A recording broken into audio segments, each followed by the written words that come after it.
வணக்கம். இன்னைக்கு உங்களுக்காக கதை சொல்ல வந்திருப்பது வியல் உங்கள் சகி. இன்னைக்கு நம்ம பார்க்க போற கதையின் பெயர் அண்ணன்களின் கைகளில் தீபமானாள். கதைக்குள்ள போலாமா? 100 வருஷம் தீர்காயுசாய் இன்னைக்கு போல எப்பவும் சந்தோஷமா வாழணும் என்று தனது தங்கையை வாழ்த்தினர் மோகனும் மூர்த்தியும்.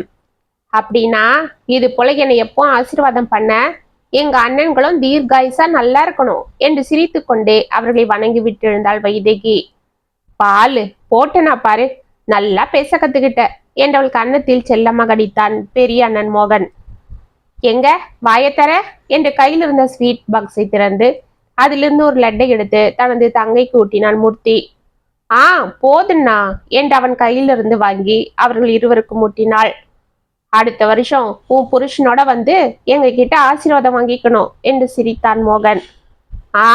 அதுக்குள்ள எனக்கு என்ன, முதல்ல உனக்கு தான் கல்யாணம். எங்க பெரிய அண்ணி வந்ததுக்கு அப்புறம்தான் எனக்கு கல்யாணம். ஆமா, அப்படின்னா உனக்கு கல்யாணமே ஆகாது, நீ இப்படியே தான் இருக்கணும் என்று சிரித்தான். ஆனா என்ன இது, ஏன் இப்படி சொல்ற? சின்ன வயசுலதான் எங்களுக்காக எல்லாம் பார்த்து பார்த்து பண்ண. இப்ப கூட இப்படி எங்களுக்காகவே நீ பார்த்துட்டு இருந்தா அப்புறம் உனக்குன்னு ஒரு வாழ்க்கை எப்ப அமைகிறது? இப்பவே உனக்கு கல்யாண வயசு தாண்டி போயிடுச்சு என்று கோபித்து கொண்டாள். அதுக்கு இல்லம்மா, உங்களுக்கு இன்னும் ஒரு வழி பண்றதுக்கு முன்னாடி நான் கல்யாணம் கட்சின்னு பண்ணிக்கிட்டேன்னா வரவ எப்படி இருப்பாளோ என்னமோ, அதனால தான் யோசிக்கிறேன். இனிமேலும் எனக்கு என்ன இருக்கு? அண்ணா அதெல்லாம் சொல்லாத. நீ கல்யாணம் பண்ணிக்கிட்டு குழந்தை குட்டியோட நல்லா வாழணும்.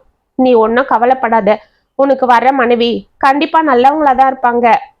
ஆமாண்ணா, தங்கச்சி சொல்றதும் சரிதான் என்றான் மூர்த்தியும். சரி சரி, இப்ப அதுவா முக்கியம்? நாம முதல்ல தங்கச்சிய கரை சேர்க்கணும்.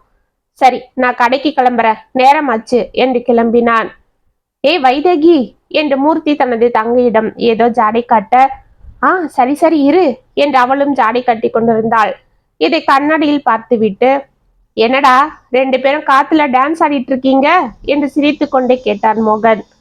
அண்ணா அது வந்து அண்ணன் பிஎஸ்சி பயோகெமிஸ்ட்ரி எடுத்து படிச்சது இல்ல. ஆமா, அதுக்கு வேலை தான் இன்னும் சரியா கிடைக்காம அலைஞ்சிட்டு இருக்கான். இப்ப அதனால என்ன? அதுதான், இப்படி அண்ணன் எத்தனை நாளைக்கு தான் அலையும்? நீயும் தான் அந்த ஜெராக்ஸ் கடையை வச்சுக்கிட்டு எத்தனை நாளைக்கு தான் அவதிப்படுவ? சரி, இப்ப அதனால என்ன இருக்கு? அவன் தலையெடுக்கிற வரைக்கும் நான் தான் எப்பவும் போல பார்த்தாகணும். அவனுக்கு ஒரு நல்ல வேலை கிடைச்சிட்டா அப்புறம் எனக்கும் சிரமம் குறைய போகுது. அதுக்கு தான் நான் என்ன சொல்றேன்னா, அண்ணன் படிச்ச இந்த படிப்புக்கு மட்டும் இங்க வேலை கிடைக்கிறது கஷ்டம்னா, அப்படியே கிடைச்சாலும் அதுல பெருசா ஒன்றும் சம்பளம் வராது. அதனால அண்ணன் மேற்கொண்டு படிக்க சிங்கப்பூருக்கு போறேன்னு சொல்லுதுண்ணா. என்னது? ஆமாண்ணா, அங்க போய் நான் பிஜி முடிச்சுட்டு வந்தா இங்க எனக்கு நல்ல வேலை கிடைக்கும். கண்டிப்பா நான் நல்லா செட்டில் ஆகிடுவேன். அப்புறம் நம்ம தங்கச்சி கல்யாணமும் நானே ஜாம் ஜாம்னு எடுத்து நடத்துவேன் என்றான் மூர்த்தி. என்னடா சொல்ற? இப்ப நீ சிங்கப்பூருக்கு படிக்க போகணும்னா எவ்வளவு செலவாகும்? அதுக்கு நான் என்ன செய்யறது? ஏற்கனவே உன் படிப்புக்கு வாங்கின கடனே அப்படியே இருக்கு. அதுக்கு வட்டி மட்டும் தான் கட்டிட்டு வரேன். அவன் என்னைக்கு மொத்த பணத்தை வேணும்னு சொல்ல போறான்னு தெரியல. இந்த அழகுல திரும்ப உன்னை மேற்கொண்டு படிக்க வைக்க நான் என்ன பண்ணுவேன், அதுவும் வெளிநாட்டுல? அண்ணா அது வந்து என்று மூர்த்தி தயங்கி கொண்டிருக்க இதற்குள் அவனை தள்ளி கொண்டு முன்னால் வந்த வைதேகி, அண்ணா அதுதான் என் கல்யாணத்துக்காக பணத்தை சேர்த்து வச்சிருக்க இல்ல, அதை எடுத்து இப்ப அண்ணன் படிப்புக்கு கொடு. அண்ணன் நாளைக்கு சம்பாதிச்சா அப்புறம் எனக்கு தானே செய்ய போகுது. என்னது?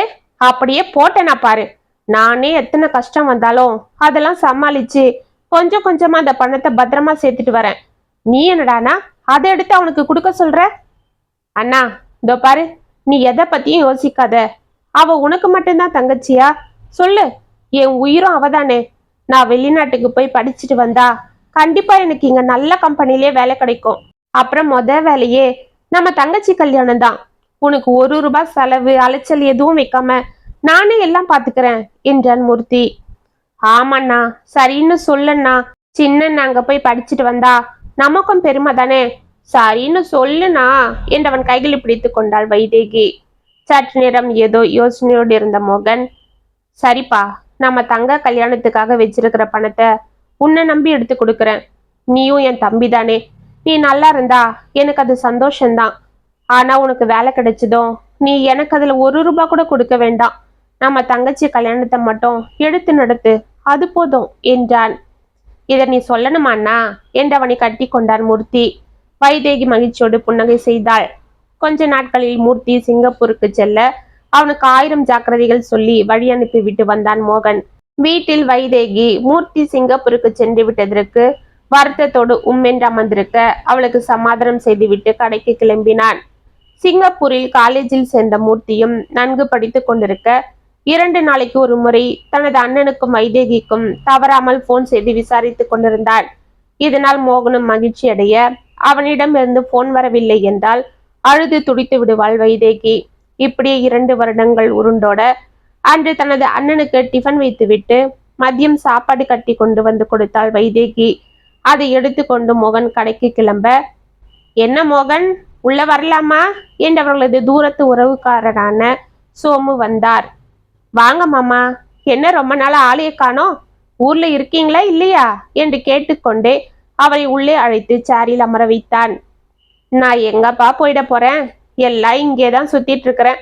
உனக்கு எப்படி அந்த ஜெராக்ஸ் கடையோ, எனக்கு அது போல மளிகை கடை, அதை விட்டு நான் எங்க போறது என்று சிரித்து கொண்டே வந்து சேரில் அமர்ந்தார்.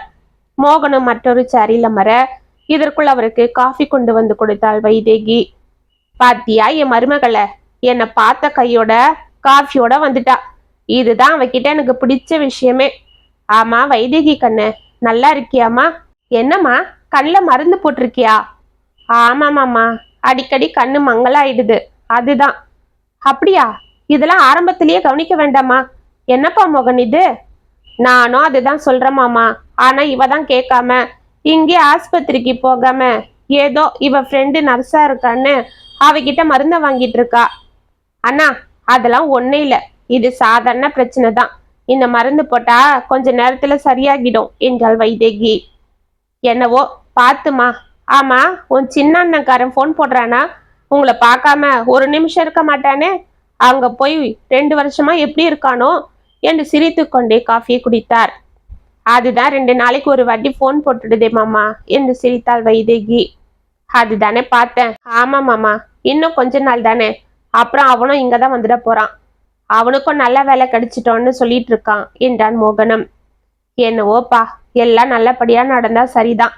அதனாலதான் நானும் ஒரு நல்ல விஷயமா உன்னை பார்க்க ஓடி வந்தேன் என்று தன் கையில் இருந்த பேக்கை திறந்து அதிலிருந்து ஒரு போட்டோவை எடுத்து மோகனிடம் கொடுத்தார்.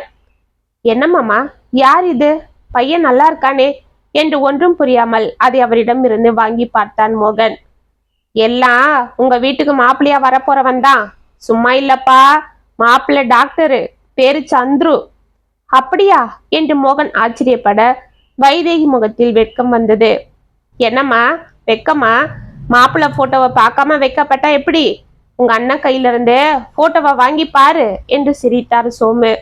அவளிடம் போட்டோவை கொடுத்து விட்டு, மாமா எல்லாம் சரிதான், ஆனா பையன் டாக்டர்னு சொல்றீங்களே, அதுக்கேத்தா போல எதிர்பார்ப்பாங்களே, என்ன செய்யறது மாமா?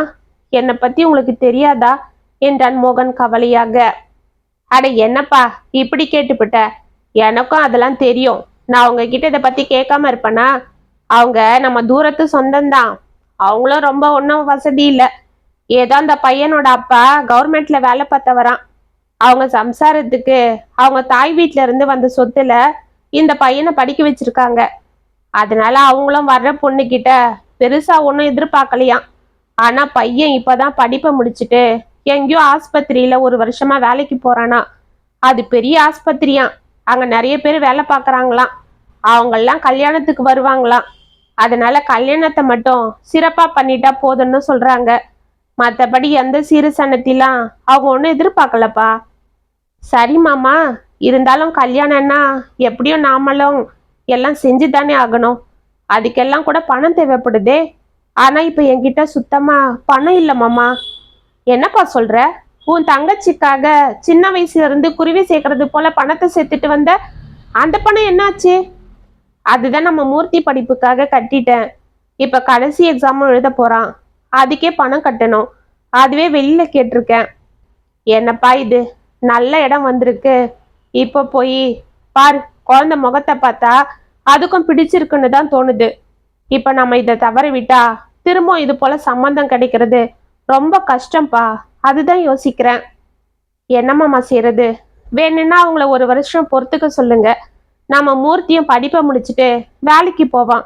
அப்புறமா தைரியமா வெளியில கூட கடன் வாங்கி நம்ம கல்யாணத்தை முடிச்சிடலாம். அட என்னப்பா, என்னதான் அவன் வெளிநாட்டுல போய் படிச்சுட்டு வந்தாலும் உடனே வேலை கிடைச்சிடுமா? அப்படியே கிடைச்சாலும் உடனே யாரு அவ்வளவு பணத்தை கடனா கொடுப்பாங்க? அதுவரை அவங்க பொறுமையா இருக்கணுமே. ஏன்னா அவங்க அப்பாக்கு கேன்சராம். அவர் இருக்கிறதுக்குள்ள பையன் கல்யாணத்தை பார்க்கணும்னு ஆசைப்படுறாரு.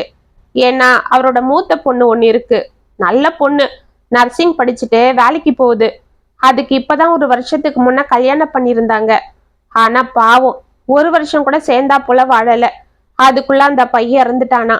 அந்த பொண்ணு வேற கல்யாணம் வேண்டான்னு வேலைக்கு போயிட்டு வீட்டோட இருக்கு. அவங்களுக்கு அம்மா இல்ல, எல்லாம் அவங்க அப்பா தான். அதுதான் அந்த பையனும் அவங்க அப்பா பேச்ச மீறாம கல்யாணத்துக்கு ஒத்துக்கிட்டானா. அப்படியா என்று கவலையோடு வைதேகியை பார்த்தான் மோகன். அவள் முகத்திலும் பரிதாபம் தெரிய, சரி மாமா, இந்த இடத்தையும் முடிச்சிடுவோம் என்றான் மோகன் தீர்க்கமாக. அண்ணா, என்ன சொல்ற? இப்ப அவ்வளவு பணத்துக்கு நீ என்ன பண்ணுவ என்றாள் வைதேகி. அதை பத்தி என்னம்மா, அதுதான் இந்த வீடு இருக்கே, இதை வச்சு உன் கல்யாணத்தை நல்லபடியா நடத்தலாம். ஏன்னா மாமா சொல்றது போல இந்த இடம் எனக்கு என்னவோ நல்ல இடமா தோணுது. தாய் இல்லாத பையன் கண்டிப்பா உன்னை நல்லா பார்த்துப்பான். அப்பா மேல உசுரா இருக்கிறவன் கண்டிப்பா குடும்பத்தையும் பொறுப்போட பார்த்துப்பான்னு தோணுது. அண்ணா, அதுக்காக நமக்குன்னு இருக்கிற இந்த ஒரு சொத்தையும், இதோ பாரு, உனக்கு ஒரு நல்ல வாழ்க்கை அமையுதுன்னா அதுக்காக இந்த வீட்டை மட்டும் என்ன, நான் என்னையே அடமானம் வைக்கவும் தயார் தான். சரி, அதெல்லாம் நான் பாத்துக்கிறேன், நீ பேசாம இரு. மாமா, நீங்க போய் பொண்ணு பார்க்க எல்லா ஏற்பாடும் பண்ணுங்க. நான் மூர்த்திக்கு போன் போட்டு விஷயத்த சொல்றேன் என்றான் மோகன். தோ இப்பவே கிளம்புறேன் என்று உற்சாகமாக எழுந்து கொண்டார் சோமு. என்ன மூர்த்தி, என்ன இன்னைக்கு ரொம்ப சந்தோஷமா இருக்கீங்க என்று ஆவலாக கேட்டுக்கொண்டே அவன் அருகில் வந்து அமர்ந்தாள் ஸ்வேதா. ஏய் ஸ்வேதா, வா வா, நானே உன்னை பார்க்க வரணும்னு இருந்தேன், நீயே வந்துட்ட. அதுதான் நமக்குள்ள இருக்கிற கெமிஸ்ட்ரி. சரி, அது இருக்கட்டும், என்ன விஷயம் என்று அவன் கைகள் எடுத்து தனது கைகளில் வைத்து கொண்டாள். ஸ்வேதா, என் தங்கச்சிக்கு கல்யாணம். அப்படியா? ஆமா ஸ்வேதா, எங்க அண்ணன் நேத்து நைட்டு போன் போட்டாரு. பையன் டாக்டரா. Very good. எங்க, திருச்சியே தானா? ஆமா, ஆனா பையன் சென்னையில வேலை பார்க்கறானா. அடுத்த வாரம் பொண்ணு பார்க்க வராங்களாம். அன்னைக்கமா இந்த இடம் அமைஞ்சிடும்னு சொல்றாங்க. என் தங்கச்சிக்கும் பிடிச்சிருக்கான். பையன் போட்டோவை கூட அனுப்பியிருக்காங்க, பாரு என்று செல்போனில் இருந்த போட்டோவை காண்பித்தான். நல்லாதான் இருக்காரு. பரவாயில்லங்க, உங்க அண்ணன் நல்ல இடமா தான் பிடிச்சிருக்காரு. ஆமா, டாக்டர் மாப்பிள்ளன்னா நிறைய எதிர்பார்ப்பாங்களே, உங்க அண்ணன் எப்படி ஒத்துக்கிட்டாரு? உங்க தங்கச்சி கல்யாணத்துக்காக வச்சிருந்த பணத்தை தான் உங்க படிப்புக்கு கொடுத்து அனுப்புனாருன்னு சொன்னீங்க. ஆமா ஸ்வேதா, ஆனா என் தங்க கல்யாணத்துக்கு வீட்டை அடமானம் வச்சுட்டாராம். அட கடவுளே. அதனால என்ன, விடு. என் தங்கச்சிக்காக நாங்க எது வேணாலும் செய்வோம். அவ வாழ்க்கை தான் எங்களுக்கு முக்கியம். சரி, அதுக்காக சொத்தை வச்சு பின்ன என்ன செய்யறது? எனக்கு தான் இந்த வருஷத்தோட படிப்பு முடிஞ்சு போகுது. கண்டிப்பா நல்ல வேலையும் கிடைச்சிடும். அப்புறம் நான் வீட்டை மீட்டுடுவேன். அதெல்லாம் பார்த்துக்கலாம். சரி, நான் இப்போ ஊருக்கு போகணும். அடுத்த மாசமே கல்யாணம் வச்சுக்கணும்னு பையன் வீட்டில் சொல்லியிருக்காங்களாம். அதுக்குள்ள எல்லா ஏற்பாடும் பண்ண வேண்டியிருக்கு. கல்யாணத்துக்கு நீயும் கண்டிப்பா வரணும் ஸ்வேதா. அப்படியே எங்க அண்ணன் கிட்ட உன்னை அறிமுகம் செய்து அப்படியே நம்ம காதலியும் அவர்கிட்ட சொல்ல போறேன். அது மட்டும் இல்ல, உடனே கல்யாணத்துக்கும் ஏற்பாடு பண்ணிடுங்க மூர்த்தி என்றால் முகத்தை உம்மென்று வைத்து கொண்டு. ஏய், என்ன இதுக்குள்ள நமக்கு கல்யாணமா? அது சரி, நீங்க மட்டும் உங்க தங்கச்சிக்கு உடனே கல்யாணம் பண்ணலாம், எங்க அப்பா அம்மா எனக்கு பண்ண ஆசைப்பட மாட்டாங்களா? சரி, ஆனா நான் இன்னும் வேலைக்கு போய் அதெல்லாம் பார்த்துக்கலாம். கண்டிப்பா உங்களுக்கு வேலை கிடைச்சிடும். சரிம்மா, அது எனக்கும் தெரியும். ஆனா நான் அதுக்கப்புறம் எங்க அண்ணன் கடனை தீர்க்கணும். அப்புறம் எங்க அண்ணனுக்கு கல்யாணம் நடக்கணும். அதுக்குள்ள நான் எப்படி? அது சரி, அதுக்குள்ள எனக்கு எங்க அம்மா அப்பா வேற யாருக்காவது கல்யாணம் முடிச்சு நான் 2 பிள்ளைங்களையும் பெத்துடுவேன் என்று முகத்தை திருப்பினாள். ஏய் ஸ்வேதா, என்னம்மா இப்படி சொல்ற என்று அவள் முகத்தை மீண்டும் திருப்பினான். பின்ன என்னங்க, இப்பவே எங்க அம்மா தினமும் போன்ல ஒரே டார்ச்சர். எப்ப எக்ஸாம், எப்ப நாங்க பத்திரிக்கை அடிக்கிறதுன்னு ஒரே தொல்லை. நான் சென்னைக்கு போக வேண்டியதுதான். எங்க மாமா பையன் ரெடியா இருக்கான், தாலியோட என் கழுத்துல கட்ட. சரி, கொஞ்ச நாள் பொறுமையா இரு. முதல்ல என் தங்க கல்யாணம் நடக்கட்டும், அப்புறம் பாத்துக்கலாம். பாத்துக்கிறதெல்லாம் ஒண்ணும் இல்ல, அடுத்தது நம்ம கல்யாணம் தான். அப்புறமா வேணா உங்க அண்ணனுக்கு நாமளே பொண்ணை பார்த்து கல்யாணம் பண்ணலாம் என்றாள். மூர்த்தி ஏதோ யோசனையோடு தலையை ஆட்டினான். வைதேகியை மாப்பிள்ளை வீட்டாருக்கு பிடித்துவிட மோகன் வைதேகியின் திருமணத்திற்கு ஏற்பாடு செய்ய ஆரம்பித்தான். மூர்த்தியும் வந்துவிட அனைத்தும் ஜோராக தயாராகி கொண்டிருந்தது. வீட்டை அடமானம் வைத்து திருமணத்திற்கு தடபுடலாக ஏற்பாடு செய்ய திருமண நாளும் நெருங்கியது. மணமகன் சந்துரு மேடையில் அமர்ந்திருக்க ஐயர் மந்திரங்களை சொல்லிக் கொண்டிருந்தார். மோகனும் மூர்த்தியும் வந்திருந்த அனைவரையும் வரவேற்று உபசரித்து கொண்டு பரபரப்பாக இருக்க ஸ்வேதாவும் தனது தாய் தந்தையுடன் திருமணத்திற்கு வந்திருந்தாள். மூர்த்தி அவர்களை வரவேற்று தனது அண்ணனிடம் அறிமுகம் செய்ய, இதற்கு முன்னரே வைதேகி அவர்கள் காதலை பற்றி மோகனிடம் சொல்லியிருந்ததால் ஸ்வேதாவை பார்த்ததும் மோகனுக்கு பிடித்து விட்டது. தங்கை திருமணம் முடிந்து அதை பற்றி விவரமாக அவர்களிடம் பேசுவதாக அவன் மூர்த்தியிடம் கூற, மூர்த்திக்கும் ஸ்வேதாவிற்கும் சந்தோஷம் பிடிபடவில்லை. பொண்ணை அழைச்சுண்டு வாங்கோ என்று ஐயர் கூறியதும் வைதேகியை அவளது தோழிகள் அழைத்து வந்தனர். வைதேகியும் வெட்கத்தோடு தலையை குனிந்து கொண்டு வர மெதுவாக தலையை நிமிர்த்தி மணமேடையில் அமர்ந்து தன்னை ஆவலோடு பார்த்து கொண்டிருந்த சந்துருவை பார்த்தாள். டக்கன் அவள் கண்கள் மங்களாகி கொண்டு வந்தது. தலையும் கிரண சுற்ற அருகில் இருந்த தனது தோழியிடம், கவிதா, எனக்கு தலை சுத்துதுடி என்று கூறிக்கொண்டே மயங்கி பட்டன சாய்ந்தாள். இதை பார்த்து அனைவரும் திடுக்கிட, அம்மா வைதேகி என்று மோகன் பதறி கொண்டு ஓடினான். மூர்த்தியும் அலறி கொண்டு வர சந்துரு ஓடி வந்து அவளுக்கு முதல் உதவிகள் செய்தான். ஒன்னும் பயப்படாதீங்க, பொண்ணு இந்த கல்யாண கலாட்டால சரியா சாப்பிட்டு இருக்க மாட்டா. நேத்து நைட்டும் தூக்கம் சரியா இருந்திருக்காது, அதுதான் இப்படி ஆகியிருக்கும் என்று சோமு சமாதானம் செய்ய, மாப்பிள்ளையின் தந்தை கோபாலுக்கு இது ஏதோ மனதிற்கு சரியாக படவில்லை. இதற்குள் மெதுவாக கண்களை திறந்து எழுந்து அமர்ந்த வைதேகி, அண்ணா அண்ணா என்று கைகளை நீட்டி தடவி கொண்டு அழைத்தாள். என்னம்மா வைதேகி, ஏன் இப்படி பாக்குற என்று பதறினான் மோகன். அண்ணா, எனக்கு 2 கண்ணும் தெரியலண்ணா என்றவள் பதற அனைவரும் அதிர்ந்து போயினர். சந்துரும் அவனது திருமணத்துக்கு வந்திருந்த டாக்டர்களும் அவளை டெஸ்ட் செய்து சந்துருவிடம் ஏதோ கூற, சற்று நேரத்தில் அந்த மண்டபமே ஒரே கலைபரமாகியது. மாப்பிள்ளையின் தந்தையை ஒரு பக்கம் அனைவரும் சமாதானம் செய்து கொண்டிருந்தனர். மறுபக்கம் கண் தெரியாமல் அழுது கொண்டிருக்கும் தனது தங்கையை பார்த்து மோகனும் மூர்த்தியும் துடிதுடித்து கொண்டிருந்தனர். இப்பொழுது அவளை ஹாஸ்பிட்டலுக்கு அழைத்து செல்வதா, இல்லை மணமேடை வரை வந்து நின்று போன திருமணத்தை மீண்டும் எப்படியாவது நடத்துவதா என்று அவர்கள் குழம்பி தவித்தனர். இதற்கிடையே ஸ்வேதாவும் மூர்த்தியிடம் புலம்பிக் கொண்டிருக்க, வந்திருந்த அனைவரும் ஆளாளுக்கு ஒரு நியாயத்தையும் பேசிக் கொண்டிருந்தனர். அப்பா, நான் சொல்றதை கேளுங்க, இது போல சில ரேரான கேஸுங்க நாங்களே நிறைய பார்த்திருக்கோம். இது சில குறைபாடால இப்படி ஆகுறது உண்டு. நல்லா பார்த்துக்கிட்டு சாதாரணமா இருக்கிறவங்க திடீர்னு கண்ணு தெரியாம குருடாயிடுவாங்க. இதை நம்ம சரி பண்ணிடலாம். அதுக்காக பாவம் மணமேடை வர வந்த பொண்ண நாம இப்படி தவிக்க விடுறது பாவம்பா. வேண்டாம்ப்பா, அந்த பொண்ணை நானே கல்யாணம் பண்ணிக்கிறேன். தயவு செஞ்சு வீம்பு பிடிக்காம கல்யாணத்துக்கு ஒத்துக்கோங்கப்பா என்றான் சந்துரு. ஆமாப்பா, யார் பண்ண பாவமோ, என் வாழ்க்கை தான் இப்படி ஆயிடுச்சு. பாவம், அந்த பொண்ணுக்கும் இப்படி ஒரு நிலைமை வேண்டாம்.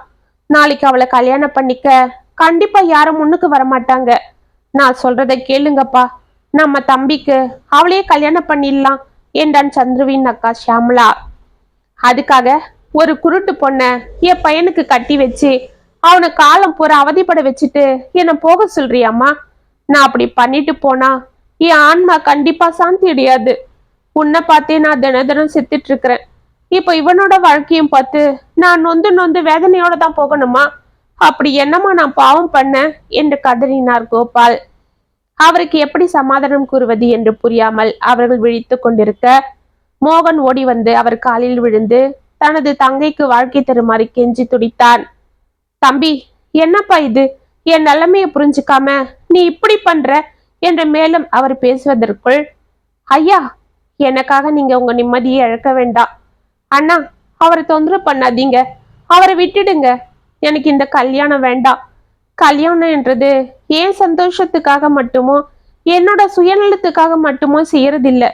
இதனால எல்லாரும் நிம்மதி அடையணும். தன் வீட்டுக்கு வர மருமக தன்னை நல்லா பார்த்துப்பா, குடும்பத்தை பொறுப்பா ஏத்து நடத்துவான்னு அவர் எதிர்பார்க்கறதுல தப்பில்லை. ஆனா நான் இப்ப இருக்கிற சூழ்நிலையில என்னையே ஒருத்தர் பார்த்துக்க வேண்டியிருக்கு. இப்படிப்பட்டவளை யாருதான் அவங்க பையனுக்கு துணிஞ்சு கல்யாணம் பண்ணுவாங்க? அவங்க மருமகளை ஏத்துப்பாங்க? இதுக்காக பாவம் அவரை தொந்தரவு பண்றது தப்புனா அவங்கள விட்டுடுங்க. அவருக்கு வேற ஒரு நல்ல வாழ்க்கை கண்டிப்பா அமையும். நான் அதுக்கு ஆண்டவனை வேண்டிக்கிறேன் என்றாள் வைதேகி. அவளது பெருந்தன்மையான வார்த்தைகளை கேட்டு அனைவரும் ஆடிப்போக, சந்துரு இப்படி ஒரு பெண்ணை தன்னால் மனைவியாக்கி கொள்ள முடியாமல் போனதற்கு வருத்தப்பட்டு தனது தந்தையை அழைத்து கொண்டு அழுது கொண்டே அங்கிருந்து சென்று விட்டார். நீ நல்லா இருப்பம்மா என்று அழுது கொண்டே அவள் தலையில் கை வைத்து ஆசிர்வதித்து விட்டு ஷியாமளாவும் அங்கிருந்து சோகத்தோடு சென்று விட்டாள். மோகன் இடிந்து போய் அமர, என்னப்பா இது? உன் தங்க கல்யாணத்தை ஜாம் ஜாம்னு ஊரே மெச்சும்படி நடத்தணும்னு ஆசைப்பட்ட, ஆனா இப்ப இப்படி ஆயிடுச்சு என்று சோமு அவன் கைகளை பிடித்து கொண்டார். இப்போ ஒன்னும் ஆகில்ல மாமா, இங்க கல்யாணம் நடக்கதான் போகுது. வந்திருந்தவங்க எல்லாரையும் போக வேண்டான்னு சொல்லுங்க என்றாள் வைதேகி. என்னம்மா சொல்ற என்று மோகன் ஒன்றும் புரியாமல் கண்ணீரோடு அவளை பார்க்க, ஆமாண்ணா, இந்த மேடையில கல்யாணம் நடக்கதான் போகுது. ஆனா அது ஏன் கல்யாணம் இல்ல, நம்ம மூர்த்தி அண்ணா கல்யாணம் என்றாள். வைதேகி, என்னம்மா இது? என்ன பேசுற நீ? உனக்கு இப்படி ஆனதுக்கு நான் துடிச்சிட்டு இருக்கிறேன்.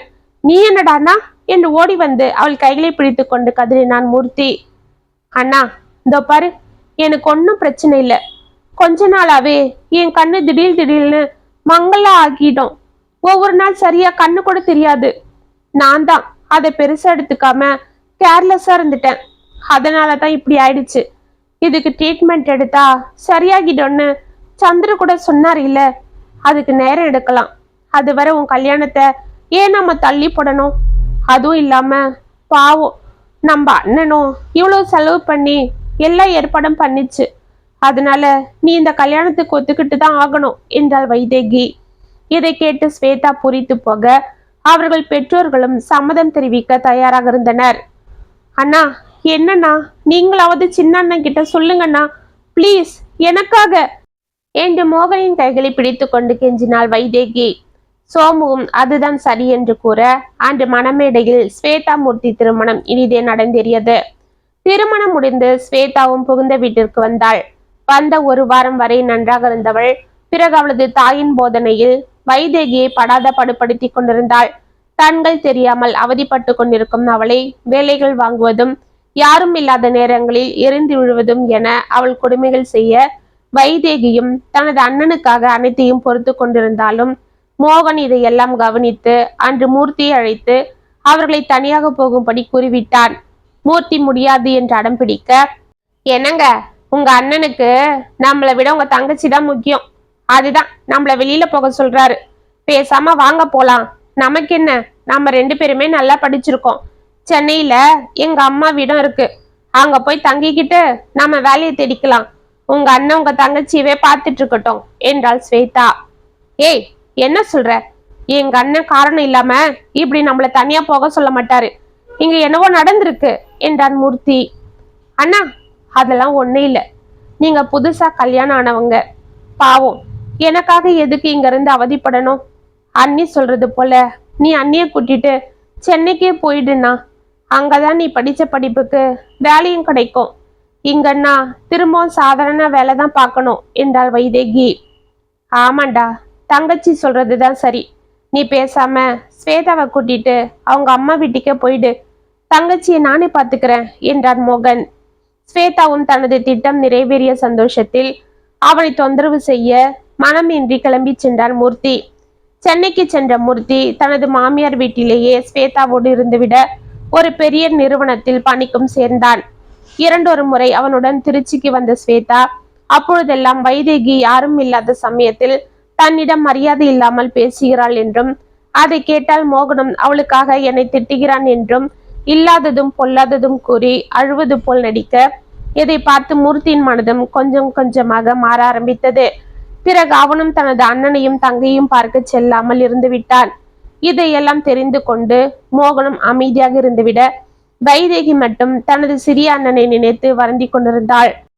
இதற்குள் திருமணத்திற்கும் வைதேகியின் வைத்தியத்திற்கும் வாங்கிய கடன் வட்டியோடு பெருகிவிட அதை கட்ட முடியாமல் திணறி போனான் மோகன். இதனால் அவர்கள் வீடு ஏலத்திற்கு வந்துவிட கடையும் விற்றுவிட்டு தனது தங்கை அழைத்து கொண்டு சென்னைக்கே பிழைப்பை தேடி கிளம்பினான் மோகன். என்னப்பா இது, தம்பி தம்பின்னு இருந்த பணத்தை எல்லாம் அந்த மூர்த்திக்காக செலவு பண்ணிட்டு இப்ப இந்த பொண்ணை வச்சுக்கிட்டு அம்மொன்னு நின்னுட்டியே. அந்த பையலும் உன்னை இப்பெல்லாம் வந்து பாக்குறது கூட இல்ல. இருந்த வீடும் கைய விட்டு போயிடுச்சு. கடையும் வித்துட்ட. இப்ப பொழைப்புக்கு என்னதான்ப்பா செய்ய போற என்றார் சோமு. என்னம்மாமா செய்யறது? என்னைக்கு என் தங்க கல்யாணம் நின்னு மூர்த்தி கல்யாணம் நடந்ததோ அன்னைக்கு இப்படிலாம் ஆகும்னு நான் நினைச்சதுதான். அதுக்குதான் நானும் இத்தனை வருஷமா இவங்களுக்காக கல்யாணம் பண்ணிக்காம இருந்தனே. சரி, இப்ப அதை பத்தி பேசி ஒன்னும் ஆக போறதில்ல. நாங்க கிளம்புறோம் மாமா. என்னப்பா, ஊர் தெரியாத ஊர்ல நீ இந்த பொண்ணை கூட்டிட்டு போய் என்ன பண்ணுவ? பேசாம அந்த கடையை பார்த்துக்கிட்டு இங்கே வாடகை வீடு எதனா எடுத்து இருக்கலாம் இல்ல? இல்ல மாமா, என் தங்கச்சிக்கு இங்க இருந்தா சரியா வைத்தியம் பார்க்க முடியல. இதுக்கான ஸ்பெஷலிஸ்ட் எல்லாம் சென்னையில தான் இருக்காங்களாம். அனாவசியமா இங்க இருந்து பணம் தான் செலவாகுது. அதனாலதான் நாங்க அவளை கூட்டிட்டு போறேன். அதுவும் இல்லாம எல்லாத்தையும் வித்துட்டு திரும்பவும் இந்த ஊர்ல இருக்க எனக்கு பிடிக்கல. சரிப்பா, ஊருக்கு போய் வீடு பார்த்து குடியேறினதும் எனக்கு தகவல் சொல்லு, நான் வந்து பாக்குறேன் என்றார் சோமு. பஸ்ஸை விட்டு இறங்கிய மோகனும் வைதேகியும் எங்கு போவதென்று புரியாமல் விழித்து கொண்டிருந்தனர். அண்ணா, எனக்கு ஒரே தாகமா இருக்கு, முதல்ல கொஞ்சம் தண்ணி வாங்கிட்டு வாண்ணா என்று கேட்டாள் வைதேகி. சரிம்மா, அப்படி உக்காரு, இங்க ஒரே கூட்டமா இருக்கு. நீ எங்கேயும் போகாம இங்கே இரு. நான் உனக்கு தண்ணி வாங்கிக்கிட்டு அப்படியே சாப்பிடுதுன்னா வாங்கிட்டு வரேன் என்றவளை அங்கிருந்த ஒரு மரத்தடியில் அமர வைத்து விட்டு சென்றான் மோகன். வைதேகி பேகை வைத்து கொண்டு அங்கேயே அமர்ந்திருக்க அப்பொழுது ஒரு பைக்கில் வந்த 2 இளைஞர்கள் ஒரு மனிதனை அறிவாளோடு துரத்த அந்த இடத்தில் ஒரு கலவரம் போல் ஏற்பட்டது. இதை பார்த்து அனைவரும் தள்ளி கொண்டு அங்கும் இங்கும் செல்ல அந்த கூட்டத்தில் மாட்டிக்கொண்ட மோகன் தடுமாறி போய் அனைவராலும் தள்ளப்பட்டு கீழே விழுந்தான். விழுந்த வேகத்தில் அவன் தலையில் ஒரு கல் பட்டு ரத்தம் வழிய சுய நினைவை இழந்தான். 2 நாட்கள் கழித்து மோகன் மெதுவாக கண்களை திறக்க சுற்றி பார்த்து கொண்டே எழுந்து அமர்ந்தான். தான் ஆஸ்பத்திரியில் இருப்பதை தெரிந்து கொண்டான். அருகே இருந்த சேரில் வைதேகி சோகத்தோடு அமர்ந்திருக்க, கண் முழிச்சிட்டீங்களா? ஆமா, இப்ப எப்படி இருக்கு என்று கேட்டுக்கொண்டே நர்ஸ் ஷியாமலா உள்ளே வந்தாள். அவளை பார்த்து ஆச்சரியமடைந்தான் மோகன். ஷியாமலா கூறியதை கேட்ட வைதேகி, அண்ணா அண்ணா, உனக்கு நினைவு வந்துடுச்சா? நீ எழுந்துட்டியா என்று கைகளால் தடவி கொண்டே பதறினாள். அவள் கைகளை பிடித்து கொண்ட மோகன், வைதேகி, நான் இங்கதாம்மா இருக்கிறேன். எனக்கு நினைவு வந்துடுச்சு. நீ எப்படிடா இருக்கிற? உனக்கு ஒன்னும் ஆகலையே? ஆமா, நான் எப்படி இங்க வந்தேன்? நீங்க என்று ஷியாமலாவை பார்த்தான். அண்ணா, எனக்கு ஒன்னும் ஆகலண்ணா. அன்னைக்கு உனக்கு தான் அடிபட்டு இருந்தது. அப்பதான் யாரோ ஆம்புலன்ஸுக்கு போன் போட்டாங்க. நான் அழுது துடிச்சிட்டேன். அதுக்குள்ள ஆம்புலன்ஸ் வந்துடுச்சு. அதுல இவங்களும் வந்தாங்க. அண்ணா, இவங்க யாருன்னு தெரியுதா என்று கேட்டாள். ஆ, தெரியுதுமா. சந்திரோட அக்கா ஷாமலா தானே என்றான். ஆமா, நான் ஷாமலாவே தான் என்று சிரித்தாள். ஆமாண்ணா, இவங்க தான் இங்க 2 நாளா உன்னை பாத்துக்கிறாங்க. அது மட்டும் இல்ல, என்னையும் வீட்டுக்கு கூட்டிட்டு போய் பாத்துக்கிறாங்க. அவங்க வீட்டுல தான் நான் இப்ப தங்கி இருக்கிறேன். அப்படியா? ரொம்ப நன்றிம்மா. எங்களால உங்களுக்கு ரொம்ப சிரமம் என்றான் மோகன். இதுல சிரமப்பட என்ன இருக்கு? அதெல்லாம் ஒண்ணு இல்ல. ஒரு விதத்துல நீங்க இப்படி அவதிப்பட நாங்களும் தான் காரணம். அன்னைக்கு என் தம்பிக்கும் வைதேகிக்கும் கல்யாணம் ஆகியிருந்தா இந்நேரம் உங்களுக்கு இப்படிலாம் ஆயிருக்காது. அவளும் எங்க வீட்டுக்கு வந்திருப்பா. நீங்களும் நிம்மதியா அங்கே இருந்திருக்கலாம். இல்லம்மா, அதெல்லாம் விதி. யார் யாருக்கு என்ன நடக்கணுமோ அதுதான் நடக்கும். சரி, நாங்க கிளம்புறோம். இப்பவே பாவம் உங்க அப்பாவுக்கு தொந்தரவா இருந்திருக்கோம் என்றான் மோகன். ஷியாமலா மெலிதாக சிரித்தாள். அதை பத்தி கவலைப்படாதீங்க. இதெல்லாம் பார்த்து தொந்தரவுப்பட எங்க அப்பா இப்ப உயிரோட இல்ல. அப்படியா? ஆமா, 3 மாசம் முன்னதான் எங்க அப்பா இறந்துட்டாரு. அவர் போறதுக்கு முன்னாடி தன் வீட்டுக்கு ஒரு மருமகளை கொண்டு வந்துடணுன்ற அவரோட ஆசை நிறைவேறாமலேயே போயிட்டாரு என்று பெருமூச்சு விட்டாள். என்னது? அப்ப சந்திருக்கு கல்யாணமே ஆகலையா என்று அதிர்ச்சியோடு கேட்டான் மோகன். ஆமா, என்னைக்கு மணமேடை வர வந்து ஒரு பொண்ணை கலங்கடிச்சிட்டு வந்தனோ இனிமே எனக்கும் எந்த சந்தோஷமா வேண்டான்னு சொல்லிட்டான். அப்படியா? இப்படி ஒரு நல்ல மனுஷனை எங்க மாப்பிள்ளையே ஆக்கிக்க எங்களுக்கு தான் கொடுத்து வைக்கல என்று மனதிற்குள் புலம்பிக் கொண்டான் மோகன். பிறகு 2 நாட்களில் மோகன் டிஸ்சார்ஜ் ஆக ஷாம்லாவும் சந்துருவும் வலுக்கட்டாயமாக அவர்களை தங்கள் வீட்டிற்கு அழைத்து சென்று பார்த்து கொண்டனர். மோகனும் அங்கேயே தனது தங்கியுடன் தங்கியிருந்து வேலை தேடிக்கொண்டிருந்தான். ஷாம்லாவின் நல்ல குணமும் சந்துருவின் பொறுப்பான குணத்தையும் பார்த்து பார்த்து மோகன் வியந்து கொண்டிருக்க அவர்களை பற்றி வைதேகியிடம் பெருமையாக கூறிக்கொண்டிருந்தான். வைதேகியின் குணத்தை பற்றியும் தனது அண்ணன் மீது அவள் கொண்டிருக்கும் அன்பை பற்றியும் சந்துரு தனது அக்காவிடம் கூறிக்கொண்டிருக்க ஷாம்லாவிற்கும் அவர்களை மிகவும் பிடித்து போனது. இப்படியே நாட்கள் செல்ல அன்று காலை தனது தங்கையின் பிறந்த நாளுக்கு புது புடவை வாங்கி வந்த மோகன் அதை அவளிடம் கொடுத்து கட்டி கொள்ளும்படி கூறினான். வைதேகி அதை கட்டி கொண்டு வர ஷாமலா அவளுக்கு பாயாசம் செய்து ஊட்டினாள். வைதேகி அனைவரிடமும் ஆசி வாங்கி கொள்ள சந்துரும் அவளுக்கு ஒரு செயினை பரிசளித்து வாழ்த்தினான். செயின் உனக்கு பிடிச்சிருக்கா வைதேகி? ரொம்ப நல்லா இருக்கு, எனக்கு பிடிச்சிருக்கு என்றாள் வைதேகி உற்சாகத்தோடு. ஏய், அது எப்படி இதை பார்க்காமலேயே நல்லா இருக்குன்னு சொல்ற? இதை என்னால பார்க்க முடியலன்னாலும் உங்க அன்பை நான் உணர்றேன் சந்துரு. அதுல இந்த செயின் கண்டிப்பா நல்லாதான் இருக்கும்னு எனக்கு தெரியும் என்றாள் வெட்கத்தோடு. பரவாயில்லையே, அப்படின்னா உனக்கும் எங்க சந்துருவை ரொம்ப பிடிச்சிருக்குன்னு சொல்லு. அப்ப நாங்க நினைச்சது போலயே அடுத்த முகூர்த்தத்திலேயே உங்க கல்யாணத்தை நடத்திடலாம் போல இருக்கே என்றாள் ஷாமலா. என்ன சொல்றீங்க என்று மோகன் ஒன்றும் புரியாமல் அவளை பார்க்க, ஆமா மோகன், எங்களால நின்னு போன கல்யாணத்தை நாங்களே நடத்துறதுதான் நியாயம். இதை நாங்க எப்போ முடிவு பண்ணிட்டோம். இந்த நல்ல நாள்ல அதை சொல்லத்தான் நாங்க வெயிட் பண்ணோம் என்றாள் ஷாமலா. எனக்கு என்ன சொல்றதுன்னே தெரியல. உங்க நல்ல மனசுக்கு நான் எப்படி நன்றி சொல்லுவேன்? ஆனா இப்ப என்கிட்ட என் தங்க கல்யாணத்தை நடத்துற அளவு பணம் இல்லையே என்று பதறினான். இப்ப யாரு உங்ககிட்ட பணம் கேட்டது? உங்க தங்கையை தானே கேட்டோம், மற்றதெல்லாம் நாங்களே பார்த்துக்கிறோம் என்று சிரித்தான் சந்துரு. அதுதானே என்று ஷியாமலாவும் சிரிக்க மோகனுக்கு ஆனந்தம் பிடிபடவில்லை. என்ன வைதேகி, உனக்கு சந்தோஷம் தானே என்று ஷியாமலா அவளை அணைத்து கொள்ள, என்ன நீ இப்படி கேட்டுட்டீங்க? நான் அதுக்கு கொடுத்து வச்சிருக்கணும். ஆனா இந்த நல்ல நாள்ல எங்க சின்ன அண்ணனும் இல்லையேன்னு தான் எனக்கு வருத்தமா இருக்கு. அதுக்கு இந்த விஷயம் தெரிஞ்சா எவ்வளவு சந்தோஷப்படும். எல்லா பிறந்த நாளைக்கும் நான் எங்க அண்ணங்க காலில் விழுந்து ஆசீர்வாதம் வாங்கிப்பேன்.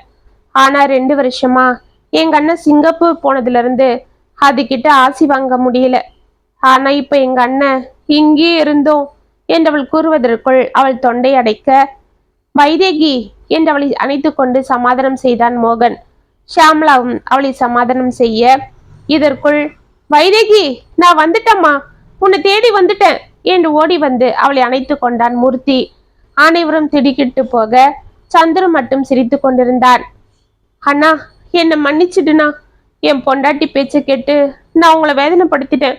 உங்களை இந்த நிலைமைக்கு ஆளாக்கிட்டேன். ஏறி வந்த ஏனி எட்டி மிதிச்சது போல நடந்துகிட்டேன்.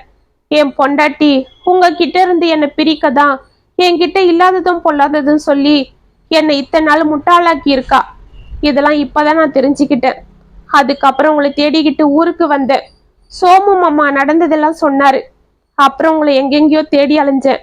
ஆனா நீங்க எங்கேயும் கிடைக்கல. உங்க போன் நம்பரும் உபயோகத்துல இல்லைன்னு வந்தது. நான் எப்படி உங்களை பாக்குறது, உங்ககிட்ட மன்னிப்பு கேட்கறதுன்னு துடிச்சிட்டு இருந்தேன். அப்பதான் நேத்து சந்துருவன் ஆஸ்பத்திரியில பார்த்தேன். அவரு தான் எல்லாம் சொன்னாரு. இன்னைக்கு வைதேகி பிறந்த நாள், அதுக்கு நீங்க சர்ப்ரைஸா வாங்கன்னு அவரு தான் ஐடியா சொன்னாரு என்றான். அப்படியா என்று அனைவரும் சந்துருவை பார்க்க, ஆமா, என்னை கல்யாணம் பண்ணிக்க போறவளை நான் எப்பவும் சந்தோஷமா எந்த குறையும் இல்லாம பாத்துக்கணும்னு ஆசைப்பட்டேன். அதுதான் எங்க கல்யாண பேச்சு முடிவான இந்த நாள்ல இருந்தே அதை நிறைவேற்ற ஆரம்பிச்சிட்டேன் என்று சிரித்தான் சந்துரு. சந்துரு, உங்களை மாப்பிள்ளை அடைய நாங்க கொடுத்து வச்சிருக்கணும் என்று மோகன் அவனை கட்டி கொண்டான். கவலைப்படாதீங்க, உங்க கல்யாணத்தை நானே ஜாம் ஜாம்னு எடுத்து நடத்துறேன் என்றான் மூர்த்தி. ஆமா, நானும் தான் என்று முகத்தை உமென்று வைத்துக் கொண்டே உள்ளே வந்தாள் ஸ்வேதா. அவளை பார்த்த மூர்த்தி, ஏய், நீயே இங்க வந்த? நான் தான் உன்னை தலைமொழிக்கிட்டேன்னு சொன்னேன் இல்ல என்று கத்தினான். அண்ணா, என்ன இது? ஏன் இப்படி பேசுற? நீ இப்படி எல்லாம் பேசின அப்புறம் நான் உன்கிட்ட பேசவே மாட்டேன் என்றாள் வைதேகி. வைதேகி, என்னை மன்னிச்சிடுமா. உன் நல்ல மனசு புரிஞ்சிக்காம நான் உன்னை ரொம்ப வேதனைப்படுத்திட்டேன். இவ்வளவுலாம் நடக்க நான் தான் காரணம். எல்லாரும் என்னை மன்னிச்சிடுங்க என்று அழுதாள் ஸ்வேதா. ஸ்வேதா, அழாதம்மா, இப்ப என்ன ஆச்சு? எல்லாம் நல்லபடியா தானே நடந்திருக்கு என்றவளை சமாதானம் செய்தான் மோகன். சரி சரி, வாங்க, வைதேகி கல்யாணத்தை நல்லபடியா நடத்தணும், தலைக்கு மேல வேலை இருக்கு என்றான் மூர்த்தி. அண்ணா, ஒரு நிமிஷம், எங்க கல்யாணம் மட்டும் இல்ல, அண்ணாவோட கல்யாண வேலையும் சேர்த்தே பாருங்க என்றாள் வைதேகி சிரித்து கொண்டு. என்னம்மா சொல்ற என்று அனைவரும் திடுக்கிட. ஆமா, ஷாமலா அண்ணிய எங்க அண்ணன் கல்யாணம் பண்ணிக்கிட்டாதான் நான் கல்யாணம் பண்ணிப்பேன் என்று கூறிக்கொண்டு ஷாமலாவின் கைகளை பிடித்து கொண்டாள். அண்ணி, எங்க அண்ணன் உங்களை போலவே ரொம்ப நல்லவரு. எனக்காக தான் எங்க அண்ணன் எல்லாம் தியாகம் பண்ணிச்சு. இப்ப நானும் அவரை விட்டுட்டு போயிட்டா அவரு தனியா நின்னுடுவாரு. அதனால தான் கேக்குறேன், நீங்க எனக்காக அவரை கல்யாணம் பண்ணிக்கிட்டு அவருக்கு காலம் புறா துணையா இருக்கணும் என்றாள். இதை கேட்டு சந்துருவின் முகம் மலர, அக்கா சரின்னு சொல்லுக்கா என்றான் ஆவலாக. ஷாம்லா வெட்கத்தோடு மோகனை பார்க்க, அப்புறம் என்ன, அண்ணி பார்வையிலேயே சரின்னு சொல்லிட்டாங்களே என்று சிரித்தான் மூர்த்தி. அப்படியா, இதை என்னால பார்க்க முடியலையே என்று வைதேகி ஆவலும் உற்சாகமும் பொங்க கூற, அம்மாடி வைதேகி, உனக்கு கண்ணு தெரியலன்னாலும் நீங்க இந்த அன்பு அண்ணன்களோட கையில தீபமா இருந்து எங்களுக்கு ஒளிய காட்டுறம்மா என்று அவளை அணைத்து கொண்டு கண்ணீர் வடித்தான் மோகன். கவலைப்படாத வைதேகி, இன்னும் கூடிய சீக்கிரத்துல உனக்கும் பார்வை வந்துடும். அமெரிக்கால இருந்து ஒரு பெரிய டாக்டர் எங்க ஹாஸ்பிட்டலுக்கு வந்திருக்காரு. அவர் ஐ ஸ்பெஷலிஸ்ட். அவர்கிட்ட உன் ரிப்போர்ட்ஸ் எல்லாம் காமிச்சேன். அவரு கண்டிப்பா உனக்கு திரும்பவும் பார்வை கிடைச்சிட செய்யலான்னு சொல்லிட்டாரு. நம்ம கல்யாணத்துக்கு அப்புறம் உனக்கு ஆப்ரேஷன் நடக்க போகுது. நான் அதுக்கு எல்லா ஏற்பாடும் பண்ணிட்டேன் என்றான் சந்துரு. இதை கேட்ட அனைவரும் புரித்து போக 3 மாதங்களில் சந்துரு வைதேகி திருமணமும் மோகன் ஷியாமலா திருமணமும் கோலாகலமாக நடந்தேறியது. அனைவரும் அச்சதை தூவி வாழ்த்தி மகிழ்ந்தனர். இத்துடன் அண்ணன்களின் கைகளில் அன்பு தீபம் கதை முற்றும். உங்களுக்காக எழுதின இந்த கதை உங்களுக்கு பிடிச்சிருந்தா கமெண்ட்ஸ்ல சொல்லுங்க, லைக் பண்ணுங்க, ஷேர் பண்ணுங்க, மறக்காம சப்ஸ்கிரைப் பண்ணிக்கோங்க. மீண்டும் நாளைக்கு வேற ஒரு சுவாரஸ்யமான கதையோட உங்களை சந்திக்கிறேன். அது வரைக்கும் இணைப்பிலே இருங்க. இப்படிக்கு வியல் உங்கள் சகி.